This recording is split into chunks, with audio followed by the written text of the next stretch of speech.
হঠাৎ পরিচিত কণ্ঠে কে যেন আমার নাম ধরে ডেকে উঠল। নিউজ ফিড দেখা বাদ দিয়ে তার দিকে তাকাতেই আমার চোখ যেন কপালে উঠে গেল।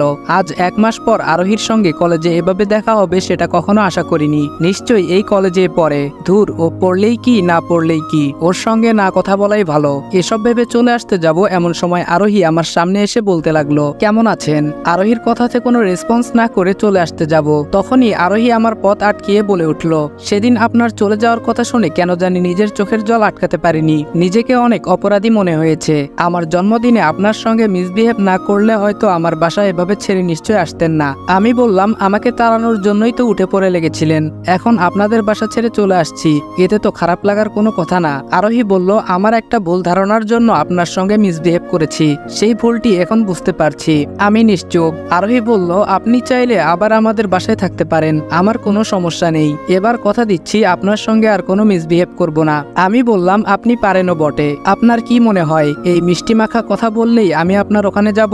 কখনোই না। আপনাকে বলেছিলাম না, আপনি শুধু দেখতেই সুন্দর, কিন্তু আপনার এই চেহারার মতো যদি আচার ব্যবহার ভালো হতো তাহলে হয়তো আপনার প্রতি একটা ভালো লাগা কাজ করতো, কিন্তু আপনি তো এরকম না। আরোহী আনমনে বলে উঠল, আপনি চাইলে আমি সবকিছু বদলে ফেলবো। আমি বললাম, আমি চাইলে নিজে বদলাবেন মানে? আরোহী আমার কথার উত্তর না দিয়ে বলল, আমরা কি সবকিছু ভুলে বন্ধুত্বের সম্পর্ক গড়তে পারি না? আমি বললাম না। আরোহী বলল, কেন? আমি বললাম, আমি আমার একাকিত্ব জীবনে ভালো আছি, এখানে কারো বন্ধুত্বের দরকার নেই। আরোহী বলল, আমার উপর রেগে এসব বলছেন তাই না? তাছাড়া কলেজের সব ছেলেরাই কিন্তু আমার সঙ্গে বন্ধুত্ব করতে চায়, কিন্তু তাদের সঙ্গে আমি বন্ধুত্ব করি না। আচ্ছা ঠিক আছে, আমি আগে আপনার সঙ্গে যা অন্যায় করেছি সেটার জন্য ক্ষমা চেয়ে নিচ্ছি। এতদিন আপনার সঙ্গে যা মিসবিহেভ করেছি তার জন্য আমি সত্যি অনেক লজ্জিত এবং অনুতপ্ত। প্লিজ আমাকে আপনার বন্ধু হিসেবে গ্রহণ করে নিন আর আমাকে ক্ষমা করে দিন প্লিজ। আমি নিশ্চুপ হয়ে আরোহীর কথা শুনছিলাম। আরোহী জিজ্ঞাসার দৃষ্টিতে বলল, আমাকে ক্ষমা করবেন না তাই তো?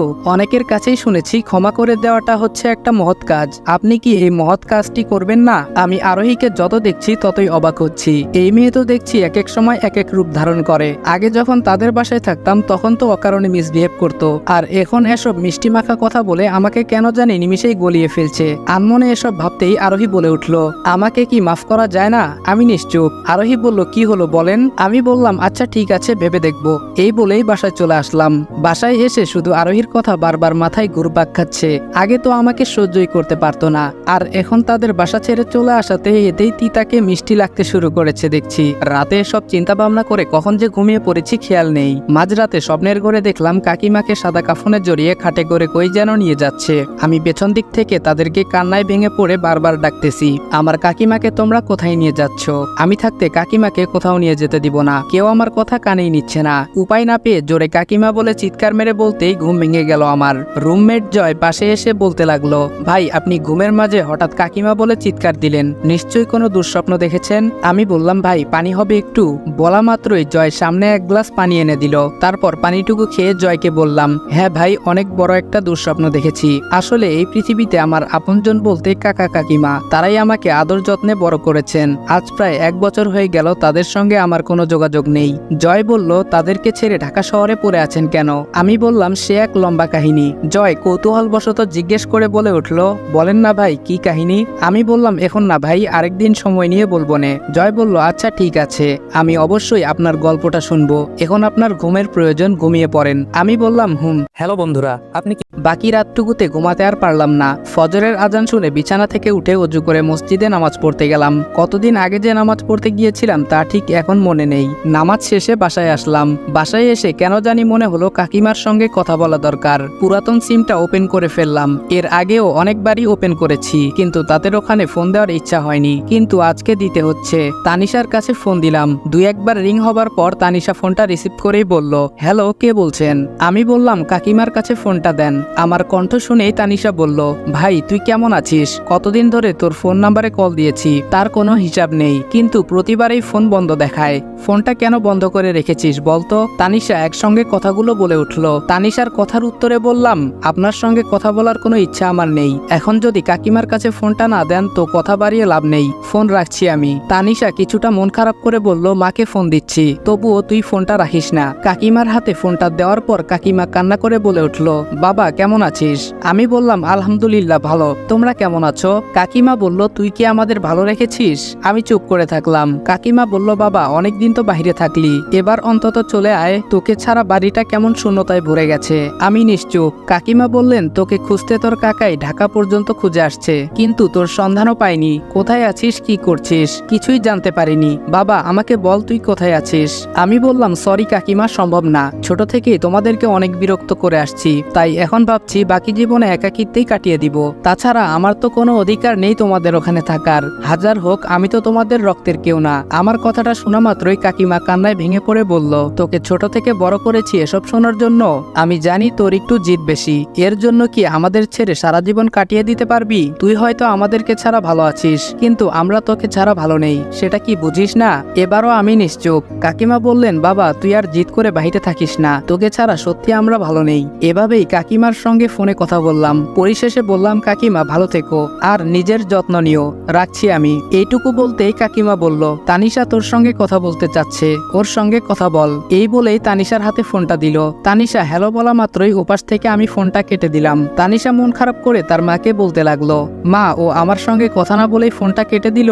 আজ প্রায় 1 বছর পর ফোন দিল, অথচ আমার সঙ্গে কথাই বলল না। কাকিমা বলল, থাক মা, মন খারাপ করিস না, তুই বোন হয়ে ওকে বাজে কথা বলেছিস, এর জন্যই অভিমান করে আজও কথা বলল না। ইতোমধ্যে তানিশা কান্না করা শুরু করে ফেলছে। তানিশার কান্না দেখে তার মা সান্ত্বনা দিয়ে বলল, আবার যখন ফোন দিবে তখন রনিকে বুঝিয়ে বলবনি যেন তোর সঙ্গে কথা বলে। পাগলি মেয়ে, ভাইয়ের জন্য যখন এতই খারাপ লাগছে তো সেদিন এভাবে কথা বলতে গেলি কেন? তানিশা কান্না করে বলল, মা আমার ভুল হয়েছে, এবার ফিরে আসলে কখনো ওর সঙ্গে আর ঝগড়া করব না। অপরদিকে আমি ভাবতেছি তানিশার সঙ্গে একটু কথা বললে হয়তো ভালো হতো। পাগলিটা নিশ্চয়ই আমার আচরণে কষ্ট পেয়েছে, পেলেই বাকি, বেঁচে থাকলে তো ওর সঙ্গে কথাই বলবো না। আজও তার বলা প্রত্যেকটি বাজে কথাগুলো আমার কানে ভেসে আসে। এসব ভাবছি, এর মধ্যে মেসেজের শব্দে ধ্যান ভেঙে গেল। তারপর মেসেজটি ওপেন করে পড়তে লাগলাম। কেমন আছো তুমি? নিশ্চয়ই ভালো নেই। পরিবার ছাড়া কজনেই বা ভালো থাকতে পারে, সেদিক থেকে তুমিও ভালো নেই, সেটা আমি জানি। তোমার 2 বছরের ভালোবাসাটা আমি বুঝতে পারিনি। কি করব বলো? যখন তোমাকে ভালো লাগতে শুরু করলো ঠিক তখনই দুর্জয় যে আমাদের মাঝে এমন একটা দেয়াল তৈরি করবে সেটা আমি কোনোদিনও কল্পনা করিনি। মাঝখানে তোমাকে শুধু ভুল বুঝে গেলাম, জানি না আমার ক্ষমা হবে কিনা। তারপরও বলবো, প্লিজ আমাকে ক্ষমা করে দাও। তোমার সঙ্গে আমি না জেনেই অন্যায়টা করে ফেলেছি। বিশ্বাস করো, সত্যটা জানার পর তোমাকে অনেক খুঁজেছি, কিন্তু কোথাও পাইনি। আব্বুও অনেক অনুশোচনায় ভুগছেন। প্লিজ এবার গ্রামে ফিরে এসো, জিদ করো না, আমি তোমার অপেক্ষায় থাকবো। কথাগুলো ফোনেই বলতাম, কিন্তু সাহস পাচ্ছিলাম না, তাই মেসেজেই বললাম। মেসেজটা পড়ে কেমন জানি ঘোরের মধ্যে পড়ে গেলাম। আজকে সিমটা ওপেন করতে অচেনা নাম্বার থেকে কে এসব মেসেজ দিচ্ছে?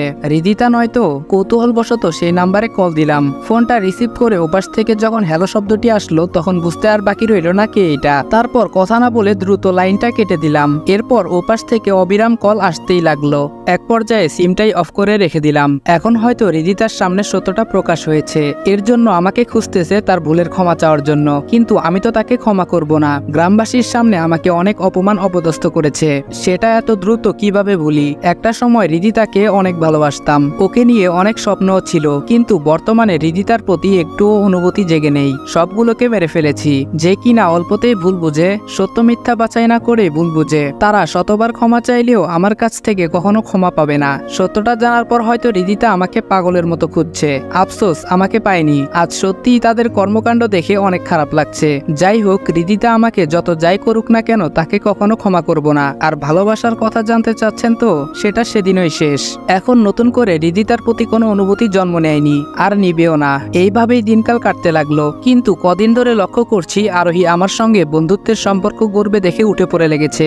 যতই তাকে এড়িয়ে চলি ততই পিছু লেগে থাকে। সেদিনের ঘটনা, ক্লাস শেষ করে জুবাইরের সঙ্গে কলেজের মাঠে আড্ডা দিচ্ছিলাম। আরোহী হুট করে সামনে এসে বলতে লাগলো, এই আপনার সমস্যাটা কি? যতই আমাকে দেখেন ততই এড়িয়ে চলে যান। আরোহীর কথার উত্তর না দিয়ে জুবাইরকে বললাম, চললাম রে, এখানে আর ভালো লাগছে না। এই বলে সেখান থেকে চলে আসতে যাব, তার আগেই আরোহী আমার পথ আটকিয়ে বলল, খুব ভাব হয়েছে তাই না? আমি কিছুটা রেগে বললাম, সামনে থেকে সরে যান। আরোহী বলল, এমন করছো কেন? বন্ধুত্বের সম্পর্ক তো করতে বলছি, এতে সমস্যা কি? আমি বললাম, সবার সঙ্গে বন্ধুত্ব করলেই যে আপনার সঙ্গে বন্ধুত্ব করতে হবে তেমন তো কোনো কথা নেই। তাছাড়া আপনি আমার পিছনে এত উঠে পড়ে লেগেছেন কেন?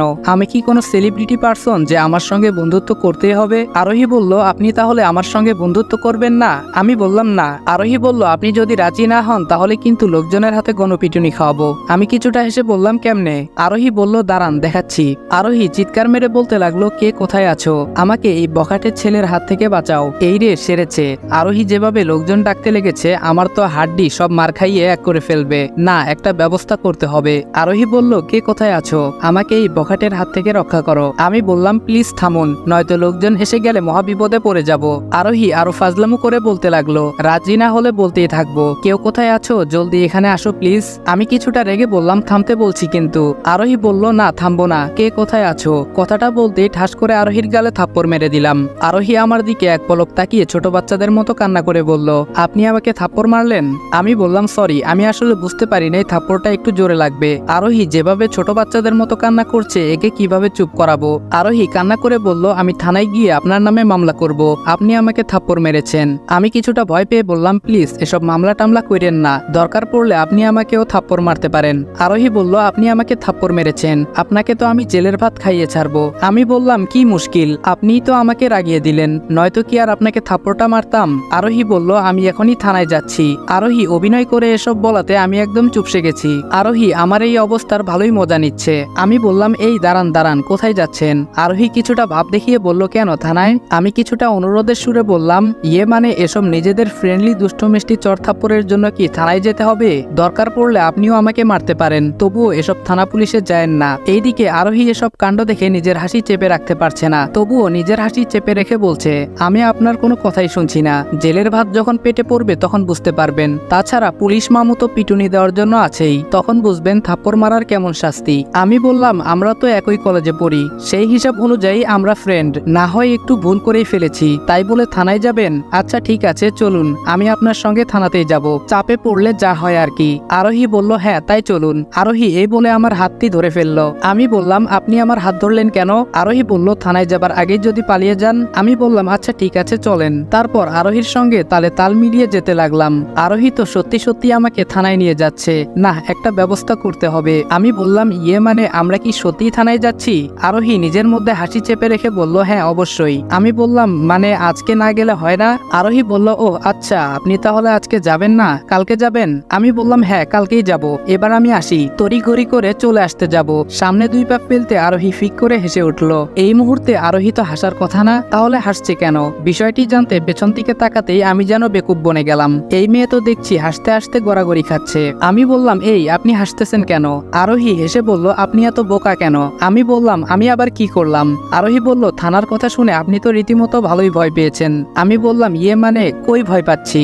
আরোহী বলল, ভয় না পেলে তুতলিয়ে কখনো কথা বলতেন না। আমি আরোহীর কথায় চুপ হয়ে গেলাম। আরোহী বলল, থাক, আপনার নামে কোনো মামলা টামলা করব না। আমি অনেকটাই খুশি হয়ে বললাম, সত্যি বাঁচালেন আমাকে। আরোহী বলল, ওহ তার মানে আপনি সত্যি থানা পুলিশে যেতে ভয় পান? আমি বললাম, বর্তমান যুগে থানা পুলিশ তো শুধু মেয়েদের কথাই শুনে, আপনি যদি একটু বানিয়ে পুলিশের কাছে আমার নামে নালিশ করতেন তাহলে তো আমার পিঠে 1000টা লাঠি চার্জ পড়তো। আরোহী হেসে বলল, সরি ফান করার জন্য, কিন্তু আপনাকে ভয় পাওয়ার অবস্থায় দেখতে ভালোই লাগছিল, এর জন্য অভিনয়টা ভালোভাবে করতে হলো। আমি বললাম, আপনি ভালোই অভিনয় করতে পারেন, আমি তো বিষয়টি সত্যি ভেবে নিয়েছিলাম। আরোহীর সঙ্গে এভাবেই বন্ধুত্বটা হয়ে যায়, আপনি থেকে তুই সম্পর্কে রূপান্তরিত হলো। প্রথম আরোহী যে খারাপ আচরণ করতো এ দেখে ভেবেই নিয়েছিলাম ও হয়তো ভালো আচরণ করতেই জানে না। যখন বন্ধুত্বের সম্পর্ক হলো তখন বুঝতে পারলাম তার মাঝে ভালো রূপটাও আছে। আরোহীর সঙ্গে বন্ধুত্ব হয়ে একদিক থেকে ভালোই হয়েছে, কথা বলার মতো একটা মানুষ হয়েছে, আগে তো সেটাও ছিল না। গ্রাম থেকে ঢাকা শহরে কেন আসছি আরোহী একদিন জিজ্ঞেস করলো। আরোহী বলল, আচ্ছা তুই হুট করে ঢাকায় আসলি কেন?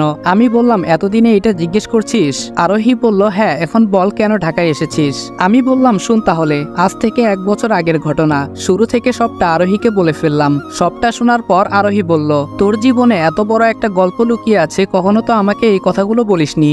আমি বললাম, অতীতের ঘটনাগুলো স্মরণ করলে খারাপ লাগা কাজ করে, খুব কষ্ট হয় আগের কথাগুলো ভাবলে, এর জন্য ঘটনাটি চেপে রাখতে চেয়েছিলাম, কিন্তু সেটা বারবার সামনে চলে আসে। কথাগুলো বলতেই চোখে পানি জমে গেল।